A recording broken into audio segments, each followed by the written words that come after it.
ان اللہ ستار و یحب الستر، اللہ پردے ڈالنے والا ہے اور پردے ڈالنے والوں کو پسند کرتا ہے، جو بھی پردہ ڈالتا ہے خدا اسے پسند کرتا ہے۔ فرمایا میں ستار ہوں اور میں پردہ ڈالنے کو پسند کرتا ہوں، لہذا محبوب نہ دیکھیں۔ تو حضور نے عرض کی، کیونکہ حضور حریص تھے اپنی امت کی بخشش میں، اپنی امت کی نجات میں، اپنی امت کی رہائی میں، حضور حریص تھے، چاہتے یہ تھے کہ کسی نہ کسی بہانے میری ساری امت بخشی جائے۔ حضور کا پہلا سجدہ جو تھا اور سجدے میں جو کلمات تھے وہ دو طرح کے کلمات تھے۔ پہلے سجدے میں جب حضور کی ولادت باصادت ہوئی اور حضور نے پہلا سجدہ کیا، دو طرح کے کلمات، رب ہب لی امتی، اللہم اغفر لی امتی۔ دو حضور نے دعائیں مانگی حالت سجدہ میں، یا اللہ یہ امت مجھے دے دے، یہ امت مجھے ہیبہ کر دے، یا اللہ میری امت کی بخشش کر دے۔ یہ دو دعائیں حضور کے پہلے سجدے میں تھیں، ہاں وقت ولادت، جس وقت حضور علیہ السلام کی ولادت باصادت۔ حضور نے عرض کی، اے الہ العالمین اگر پوری مخلوق کے عمل مجھے نہیں دکھاتا تو میری امت کے جو گناہ گار ہیں ان کے عمل مجھے دکھا دے تاکہ میں ان کے لیے استغفار کروں۔ تو اللہ تعالیٰ نے آقا علیہ السلام کو جو جواب دیا وہ دل کی تختی پہ لکھنے کے لائق ہے۔ توجہ سے بات سنیے گا، شاید آپ نے یہ پہلے روایت سنی، شاید سنی۔ آقا علیہ السلام نے سوال کیا، اللہ نے فرمایا اے حبیب مکرم صلی اللہ علیہ وآلہ وسلم، انا الرحیم انا الکریم، فرمایا اے حبیب میں رحیم ہوں، میں کریم ہوں، وانت الشفیع اور تو شفیع ہے۔ میں رحیم ہوں، میں کریم ہوں اور تو شفیع ہے۔ فکیف بیننا المذنبون، ایک طرف رحیم ہو ایک طرف شفیع ہو، درمیان میں گنہگار رہتا ہی کب ہے؟ درمیان میں گنہگار رہتا ہی کہاں ہے؟ اے حبیب ایک طرف رحیم موجود ہو، کریم موجود ہو اور دوسری طرف سفارش کرنے والا شفیع موجود ہو، فکیف بیننا المذنبون، درمیان میں گنہگار رہتا ہی کب ہے؟ حضور نے کہا حسبی حسبی حسبی حسبی حسبی حسبی، یا اللہ میں یہی سننا چاہتا تھا کہ میرا خدا یہی فرما دے میری، میرا رب یہی فرما دے میری امت کے بارے میں یہی سننا چاہتا تھا، حسبی حسبی، یا اللہ میرے لیے یہی کافی ہے، میرے لیے یہی کافی ہے۔ تو میرے بھائیوں، میرے دوستوں، میرے بزرگوں، وہ رحمان ہے، لیکن بندے کا کام یہ ہے کہ وہ نیکی میں بھی اس کی طرف رجوع کرے اور غلطی ہو جائے تو غلطی کے بعد بھی اس کی طرف رجوع، یہ بندے پر فرض ہے، یہ بندے پر لازم ہے۔ اور یہ بات یاد رکھیں، خدا کی بارگاہ میں گناہوں کی کوئی حیثیت نہیں، اللہ کی بارگاہ میں گناہوں کی کوئی حیثیت نہیں، اس کی بارگاہ میں نیکیوں کی حیثیت ہے۔ اس کی بارگاہ میں کس کی حیثیت ہے؟ گناہوں کی کوئی حیثیت نہیں۔ کیسے؟ صحیح مسلم کی روایت، آقا دو عالم صلی اللہ علیہ وسلم نے فرمایا لو اخطأتم لترفعوا الى السماء، تم گناہ کرتے جاؤ، گناہوں پہ گناہ، گناہوں پہ گناہ، گناہوں پہ گناہ، گناہوں کے ٹیلے پہ ٹیلا، ٹیلے پہ ٹیلا، پہاڑ پہ پہاڑ، چٹان پہ چٹان، لترفعوا الى السماء، وہ آسمان کو چھونے لگ جائے۔ اتنے گناہ، اتنے جرائم، اتنی غلطیاں، اتنی کوتاہیاں، اتنی گستاخیاں ہو جائیں، اور گستاخی کے معنی نہیں، گناہ کے معنی، اتنے گناہ ہو جائیں، اخطأتم تمہاری خطائیں، لترفعوا الى السماء، وہ آسمان کو چھونے لگ جائیں۔ یا رسول اللہ کوئی بخشش اور نجات کا راستہ ہے؟ رہائی کا کوئی راستہ ہے کہ اس خلا میں ہیں ہی میرے گناہ، ہیں ہی میری غلطی، ہیں ہی میرے جرم، اور ہے ہی کچھ نہیں۔ یا رسول اللہ صلی اللہ علیہ وسلم، میری نجات کا کوئی راستہ ہے؟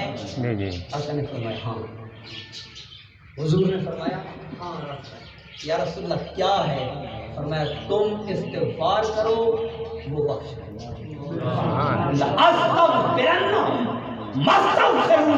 خدا نے اعلان کیا ہے، فرمایا معافی مانگنا اے میرے بندے تیرا کام ہے، تیرے گناہوں کو معاف کر کے نیکیوں میں بدلنا میرا کام ہے۔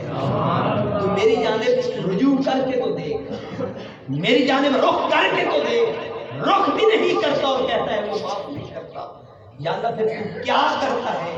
فرمایا اجیب و دعوت الداعی اذا دعان، جب بھی تو رجوع کرتا ہے تو میں تو پہلے سے تجھے تک رہا ہوں کہ میرا بندہ کب میری بارگاہ میں آتا ہے۔ اتصبرون وکان ربک بصیرا، اقبال نے ترجمانی کی اس آیت کی، کہا جواب شکوہ میں ہم تو مائل با کرم ہیں، کوئی سائل ہی نہیں، راہ دکھائیں کسے، راہ رب منظر ہی نہیں، وہ تو معاف کرنے کے لیے تیار ہے، کوئی معافی مانگنے والا بھی ہے، کوئی توبہ کرنے والا بھی ہے، کوئی اس کی بارگاہ میں رجوع اور رجحان کرنے والا بھی ہے۔ تو وہ چاہتا ہے کہ میرا بندہ میری طرف رخ کرے، تو خدا کی ایک ہی چاہت ہے کہ بندہ اس کی طرف رخ کرے، بس۔ پہلے اس کی چاہت تھی کہ میں بندے بناؤں، میں بندے بناؤں، فَأَرَدْتُ أَنْ أُعْرَفَ فَخَلَقْتُ الْخَلْقَ لِأُعْرَفَ، میرا ارادہ بنا میں پہچانا جاؤں، میں نے مخلوق کو پیدا کیا تاکہ میری پہچان ہو۔ یا اللہ پیدا ہو گئی، اب تو کیا چاہتا ہے؟ فرمایا من طلبن، میں چاہتا ہوں یہ طلب کرے۔ یا اللہ تو کیا چاہتا ہے؟ فرمایا من احب لقاء اللہ، جو اللہ کی ملاقات کو پسند کرتا ہے، احب اللہ لقاء، خدا بھی اس سے ملنے کو پسند کرتا ہے۔ بخاری مسلم کی متفق علیہ، بخاری مسلم کی متفق علیہ، فرمایا من احب لقاء اللہ احب اللہ لقاء، جو خدا سے ملنا چاہتا ہے پسند کرتا ہے، خدا اس سے ملنا پسند کرتا ہے۔ یا اللہ جو تجھ سے ملنے کو پسند نہ کرے، فرمایا من کارہ لقاء اللہ کارہ اللہ لقاء، جو خدا کو ملنا نہیں چاہتا، پسند نہیں کرتا کہ میں اس سے ملوں، اللہ فرماتا ہے مجھے کب چاہتا ہے، فرمایا میں بھی مکروہ سمجھتا ہوں اس سے ملنا، میں اس سے ملنے کو پسند کرتا ہوں جو مجھ سے ملنے کو پسند کرتا ہے، جو مجھے چاہتا ہے میں اسے چاہتا ہوں، جو میری طلب رکھتا ہے میں اس کی طلب رکھتا ہوں، جو مجھے ملنا چاہتا ہے میں اس سے ملنا چاہتا ہوں، جو میری طرف رجوع کرتا ہے اتوب الیہ، میں اس کی طرف رجوع کرتا ہوں۔ تو رجوع کر کے دیکھ تو صحیح، یا اللہ میں بڑا مجرم ہوں، فرمایا تو کتنا مجرم ہے، یا اللہ میرے وجود میں گناہوں کے علاوہ ہے ہی کچھ نہیں، فرمایا رجوع کر کے تو دیکھ، تیرے وجود کو اپنی رحمت کا مرکز نہ بنا دوں تو کہنا، اپنے انوار کا مرکز نہ بنا دوں تو کہنا، اپنے تجلیات کا مرکز نہ بنا دوں تو کہنا، اے تن رب سچیدہ حجرا وچ پا فقیرہ جاتی ہوئی، نہ کر منت خواجہ فضل کی، تیرے اندر آب حیاتی ہوئی، شرط ہے شوق کا دیوار بان۔ مجھ سے ایک مرتبہ طلباء کرام نے سوال کیا، استاد جی اس کائنات میں سب سے بڑا عمل کون سا ہے، سب سے عظیم عمل کون سا ہے، سب سے اعلیٰ عمل کون سا ہے؟ میں نے کہا آپ بتائیں، کسی نے کہا جی معرفت، کسی نے کہا جی نماز، کسی نے کہا معراج، کسی نے کچھ کہا، کسی نے کچھ کہا۔ میں نے کہا یہ اپنی اپنی جگہ عظیم ہیں، مگر سب سے بڑا عمل شوق ہے۔ اقبال نے کہا تھا شوق تیرا گر نہ ہو میری نماز کا امام، میرے قیام بھی حجاب میرے سجود بھی حجاب۔ یہ شوق اتنا بڑا عمل ہے جو معراج تک بھی پہنچاتا ہے، جو عرش تک بھی پہنچاتا ہے، جو اس کے قرب اور تقرب تک پہنچاتا ہے۔ عارفوں کے سلطان نے فرمایا، میرے مرشد کریم نے فرمایا، شوق دا دیوا بال ہنیرے مطلب بھی یار کھڑاتی ہے. فرمایا وہ ہے اندر مگر تجھ سے گم ہو گیا. اگر تلاش کرنا چاہتا ہے تو شوق کا دیا جلانا تیرا کام ہے. محفل اور ملاقات عطا کرنا پروردگار عالم کا کام ہے. تو شوق کا دیا جلا کے تو دیکھ. مرن تو پہلے مر گئے یا حضرت فاروق جنا حق بھی رمز پہچاتی ہے.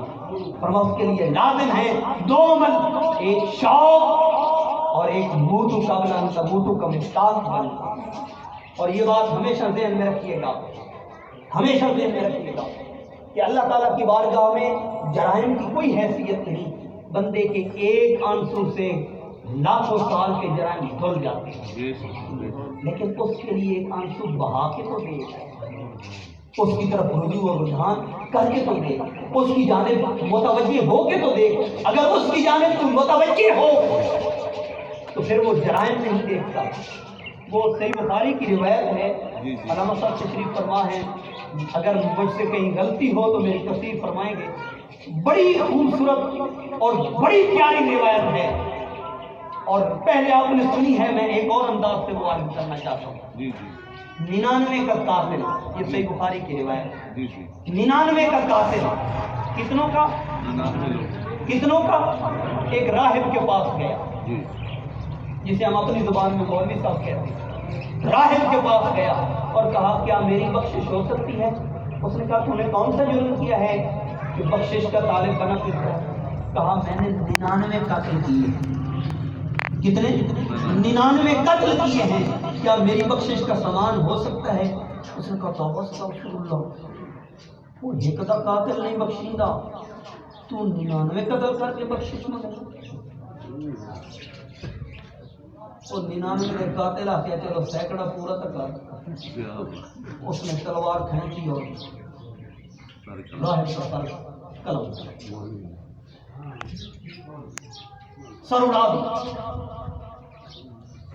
100 کا قاتل اب بخشش کی طلب میں مارا مارا پھرتا ہے. کیا بات, اس کی رحمت کا سوالی بنا پھرتا ہے. کیا بات, کیا بات, اس کی مغفرت اور اس کے غفران کا طالب بنا پھرتا ہے.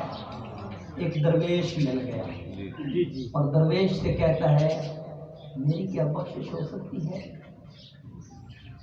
درویش نے کہا یار تو نے کون سا ایسا بڑا جرم کر لیا ہے کہ بخشش سے مایوس پھرتا ہے؟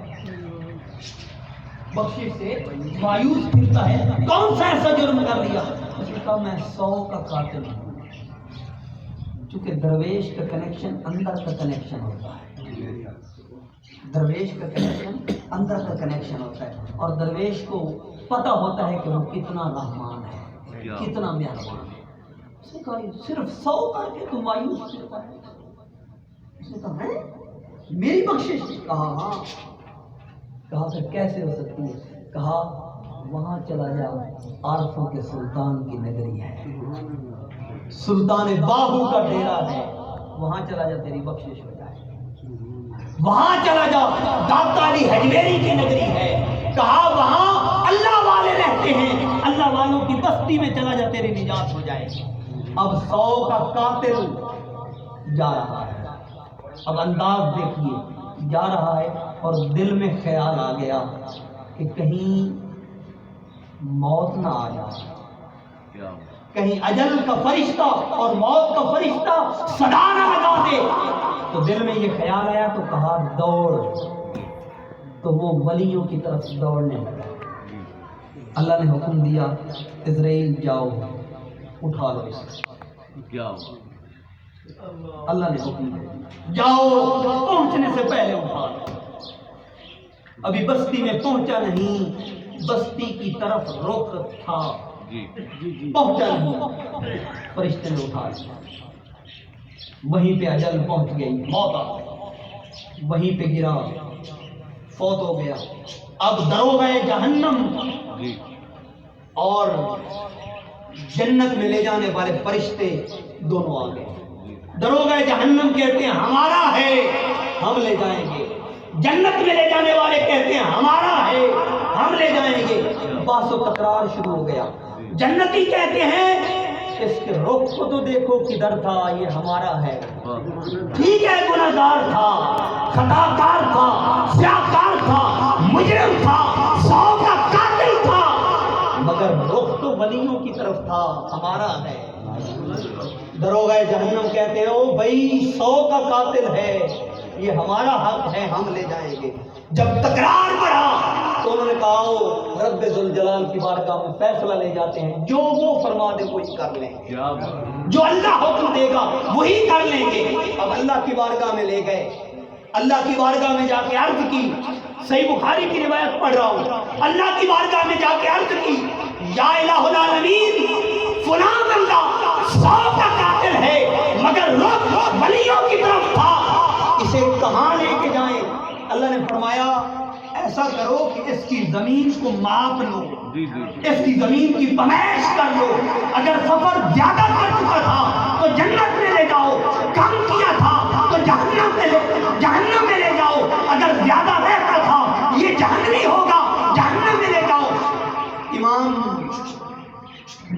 امام جامی نے بڑا خوبصورت تبصرہ کیا اس کے اوپر۔ امام جامی کہتے ہیں اللہ نے پہلے اس کا اندازہ لگایا اور جانا اپنی قدرت سے کہ سفر کم کیا تھا، زیادہ رہتا تھا، جب قدرت سے جانا خدا نے کہا اے زمین سکڑ جا، ورنہ قیامت تک لوگ کہیں گے ولیوں کی طرف رخ تھا پھر بھی جہنم میں چلا گیا، زمین سکڑ جا، اور جو سفر طے ہوا تھا وہ زیادہ کر دیا، جب ماپا تو طے کیا ہوا زیادہ تھا، جو رہتا تھا وہ کم کر دیا، تاکہ ولیوں پہ حرف نہ آ جائے، ولیوں پہ بات نہ ہو، ولیوں پہ کوئی نکتہ چینی نہ کر سکے۔ خدا نے اس کی نجات اور بخشش کر دی، اور حدیث کے لفظ ہیں آقا نے فرمایا جا تائبا مقبلا بقلبہ الی اللہ الی اللہ الی اللہ، حضور نے اعلان کیا وہ آیا، آیا تائباً توبہ کرتے ہوئے، مقبلاً متوجہ ہوتے ہوئے، بقلبہ زبان سے نہیں کہہ رہا تھا، دل سے ولیوں کی طرف تھا۔ اور حدیث کے الفاظ ہیں، یہ بات بڑی توجہ طلب ہے، حدیث پاک کے الفاظ ہیں، آقا علیہ السلام نے فرمایا مقبلاً بقلبہ الی اللہ، وہ جا تو ولیوں کی طرف رہا تھا مگر مصطفیٰ کریم نے یہ نہیں فرمایا تائباً مقبلاً بقلبہ الی اولیاء اللہ، چاہیے تو یہ تھا حضور فرماتے وہ اللہ کے ولیوں کی طرف جا رہا تھا، مگر حضور نے یہ نہیں فرمایا، فرمایا تائباً مقبلاً بقلبہ الی اللہ الی اللہ الی اللہ، یا رسول اللہ صلی اللہ علیہ وسلم وہ تو ولیوں کی طرف جا رہا تھا، فرمایا ولیوں کی طرف جانا ہی تو حقیقت میں خدا کی طرف جانا ہے، کیوں کہ جہاں ولی ہوتے ہیں وہاں خدا کی رحمت کا نزول ہوتا ہے، اس کے کرم کا اللہ اکبر، یا رسول اللہ، حق چاہتے ہیں، یا علی، حق بات۔ تو اس لیے اس نے بخشش کے ذرائع رکھے ہیں، بخشش کے ذرائع رکھے ہیں، اور قرآن کی روح سے آخری گزارش کر کے اجازت چاہوں گا، جو نصاب تبلیغ ہے، جو نصاب تبلیغ ہے اس میں قرآن نے کیا فلسفہ دیا، فرمایا یا ایھا النبی انا ارسلناک شاہدا ومبشرا ونذیرا، آقا علیہ السلام کو فرمایا اے غیب کی خبریں بتانے والے نبی، بے شک ہم نے آپ کو بھیجا شاہد بنا کر، مبشر بنا کر، نذیر بنا کر۔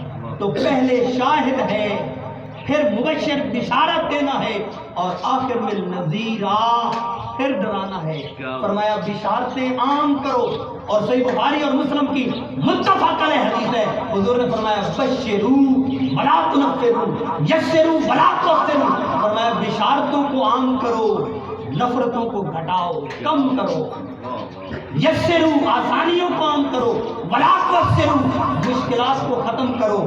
گویا بشارت پہلے ہے، اور اگر قوم سرکش ہو جائے تو پھر ڈرایا جائے، پھر ڈرایا جائے، اور یہ کافروں کے لیے ہے، مومنوں کے لیے اصول الگ ہے، مومنوں کے لیے اصول الگ ہے۔